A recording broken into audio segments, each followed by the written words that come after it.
The biggest human temptation is to settle for too little. Thomas Merton. It's a quiet kind of comfort when everything in life is just fine. Your job pays the bills. Routines are predictable, and there aren't any major problems knocking on the door. On the outside, things feel and look like you're successful, or at least a solid version of it. It feels safe because nothing is obviously broken. But if you're honest with yourself, there's probably a low-level friction or an animosity that's sitting just beneath the surface. It's the realization that you haven't been truly challenged in a while. You aren't suffering, but you aren't fulfilled either. You've simply entered a state of functional stagnation, letting what happened yesterday carry you because today doesn't demand anything more from you.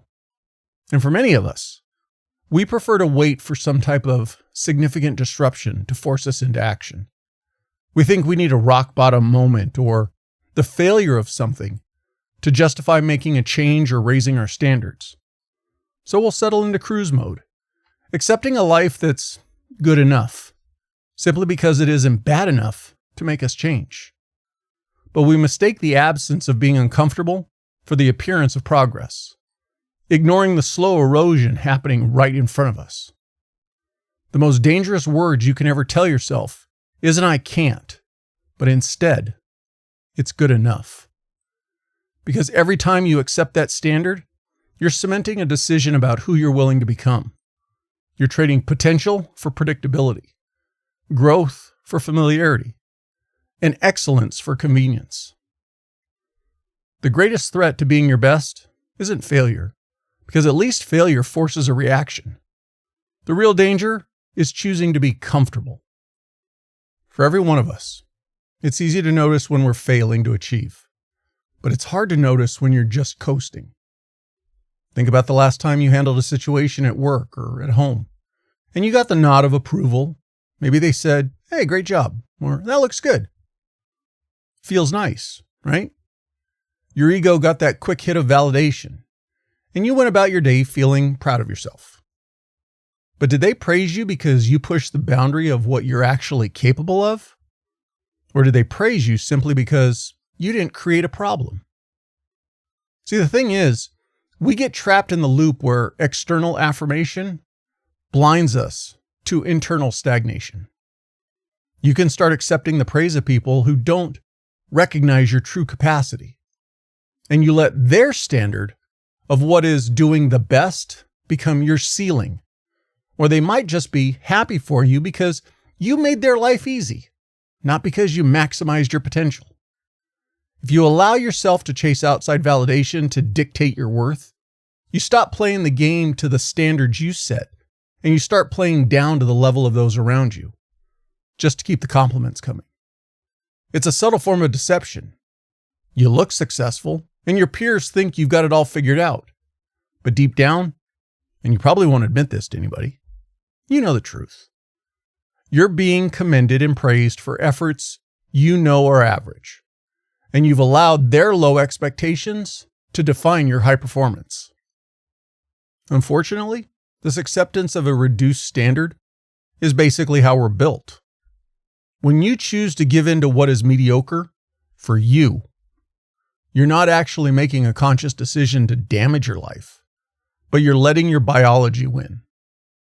Human beings are hardwired for survival, and survival, in many instances, is about energy conservation, not a constant output at the highest level. Imagine you were a fighter. Even with the most optimal training, you'd likely not survive the encounter if you went all out for the ringing of the bell. You'd have to regulate your output, go harder, settle back in, and then repeat this.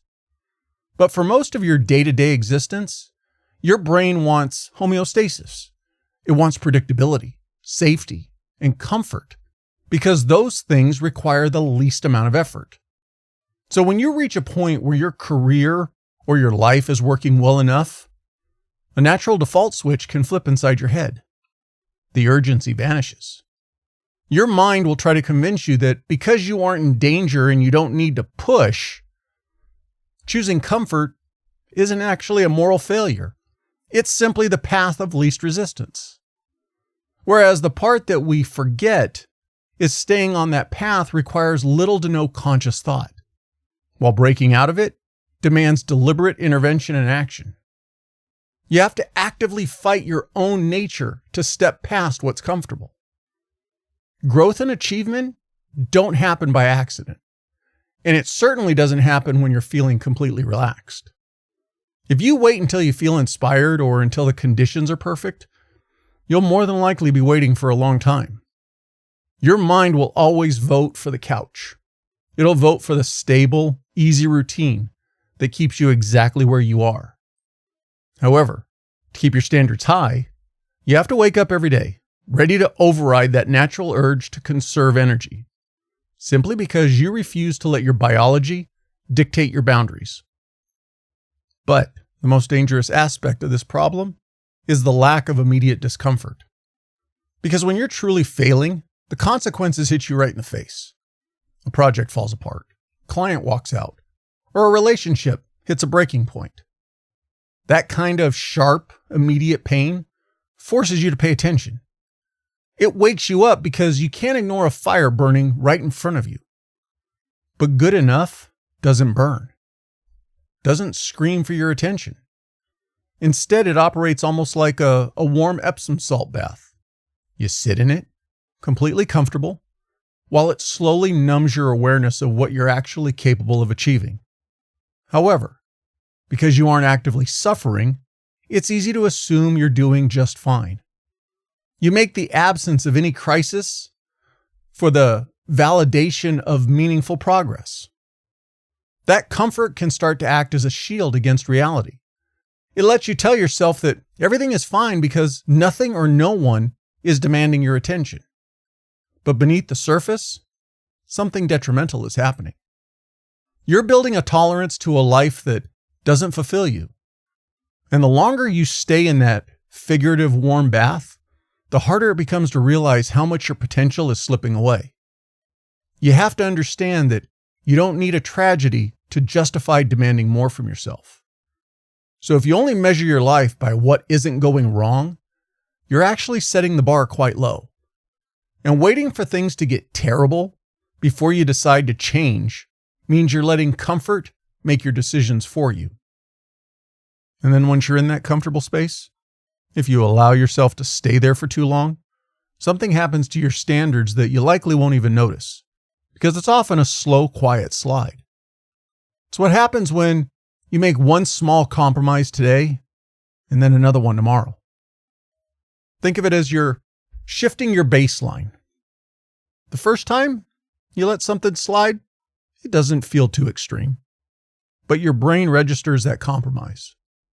So then the next time you're faced with a choice, that slightly lower effort becomes your new normal.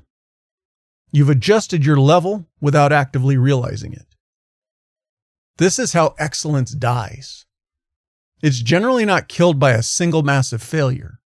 It's worn away by 1,000 tiny concessions. What you used to consider unacceptable slowly becomes your everyday routine. And because the shift happens in small increments, you don't even see the distance between who you were and what you've become. To yourself, you might think you're still holding the line, but you fail to recognize that the line moved a while ago. So to fight this, you have to stop looking at your choices in isolation. Every time you accept good enough from yourself, you aren't just getting through the day or that situation. You're actively allowing yourself to permanently lower your standard. Which brings us to the most significant point on this path, the regret horizon. When you're in the middle of your career, or just the middle of your life, and in your mind, everything is working well enough, it's easy to treat time like it's an infinite resource. You tell yourself that you'll push harder next year or the next time the situation comes up. So then this perception of a middle tier can make tomorrow feel guaranteed. But the emotional cost of prioritizing comfort over growth doesn't stay hidden forever. It accumulates in the background, like an unpaid debt. It might just feel like a mild case of boredom or a vague feeling that something is missing. However, it's easy to distract yourself from that. But if you keep letting good enough dictate your choices, that mild boredom changes shape as the years pass. Then eventually, you'll reach a point where the horizon behind you is much longer than the one ahead of you. And that's when the realization hits. It's that abrupt awareness that you traded your real potential for minor conveniences and temporary comfort. The tragedy won't be that you tried and failed. The tragedy will be that you never actually found out how good you could have been because you chose the safety and good enough. So take a look at the things you've got going on around you today. Look at the projects at work, the routines filling your days, and the boundaries you've allowed to be set for your effort. If everything is stable, if nobody's complaining, and if you're meeting the expectations of the world around you, it might be easy to assume you're right where you need to be. It's easy to allow yourself to be comfortable when the path ahead looks smooth and predictable. But the real question isn't whether you're surviving. It's whether you're actively choosing comfort over your true capability. Accountability and ownership don't wait for a crisis to demand excellence. And they don't use the absence of failure as an excuse to stop striving. It's about the standard you hold yourself to and the choices you make when you could easily get away with doing just a little bit less. Remember, progress isn't driven by how you feel about your circumstances.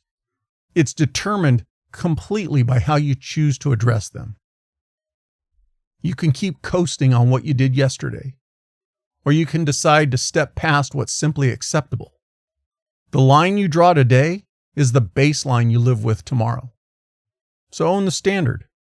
Reject accepting the plateau, and find out what happens when good enough is no longer an option. As always, thanks for spending a few minutes with me. Until next time, stay sharp, stay grounded, and keep showing up.